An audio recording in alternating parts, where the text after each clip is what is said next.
ഈ വീഡിയോ നിങ്ങൾ ശ്രദ്ധിച്ചാൽ മനസ്സിലാകും, ഒരുപാട് പെൺകുട്ടികൾ മനോഹരമായി ഡാൻസ് ചെയ്തിട്ടും ഒരു പെൺകുട്ടിയാണ് ഏറ്റവും കൂടുതൽ ശ്രദ്ധിക്കപ്പെട്ടത്.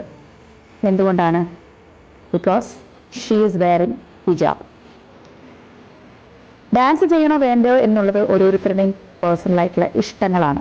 പക്ഷെ ഹിജാബ് ധരിച്ചുകൊണ്ട് ഡാൻസ് ചെയ്യാമോ? ഞാനൊന്ന് ചോദിക്കട്ടെ. നമ്മൾ ഈ സീറ്റ് ബെൽറ്റ് ധരിക്കില്ലേ? എന്തിനാണ്? സുരക്ഷയ്ക്ക് വേണ്ടിയിട്ട്.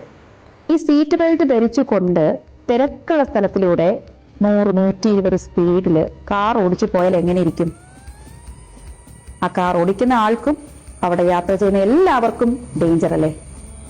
പിന്നെ ഈ സീറ്റ് ബെൽറ്റ് കൊണ്ട് എന്താണ് പ്രയോജനം? യെസ്, ഹിജാബ് എന്ന് പറയുന്നത് ഒരു സാധാരണ തുണിയല്ല. ഒരു മുസ്ലിം സ്ത്രീയെ സംബന്ധിച്ചിടത്തോളം അവൾക്ക് അവളുടെ വിശ്വാസം അള്ളാഹ് കൽപ്പിച്ച രീതിയിൽ മാന്യമായും എളിമയോടും കൂടി ധരിക്കുന്ന ഒന്നാണ് ഹിജാബ്. അപ്പൊ ഹിജാബ് ധരിച്ചുകൊണ്ട് ഡാൻസ് ചെയ്യുക എന്ന് പറയുമ്പോൾ ഇസ്ലാം വിശ്വാസികൾക്കത് ബുദ്ധിമുട്ടുള്ളൊരു കാര്യം തന്നെയാണ്. അതുകൊണ്ടാവാം പലരും വിമർശിച്ചത്. ഒരൊറ്റ റിക്വസ്റ്റേ ഉള്ളൂ, ഡാൻസ് ചെയ്യണമെങ്കിൽ ചെയ്യാം, പക്ഷെ ദയവ് ചെയ്ത് ഹിജാബ് ധരിച്ചുകൊണ്ട് ഡാൻസ് ചെയ്യാതിരിക്കുക. ഹിജാബിന് അതിൻ്റെതായിട്ടുള്ളൊരു പരിശുദ്ധിയുണ്ട്. ഞാൻ ആ പെൺകുട്ടിയെ കുറ്റപ്പെടുത്തുകയോ വിമർശിക്കാനോ വേണ്ടിയല്ല ഈ വീഡിയോ ചെയ്യുന്നത്. പക്ഷേ നാളെ ഇത് കണ്ട് മറ്റുള്ളവർ കൂടി ഇതേപോലെ ഇറങ്ങിയാൽ അത് വലിയ ബുദ്ധിമുട്ടാവും.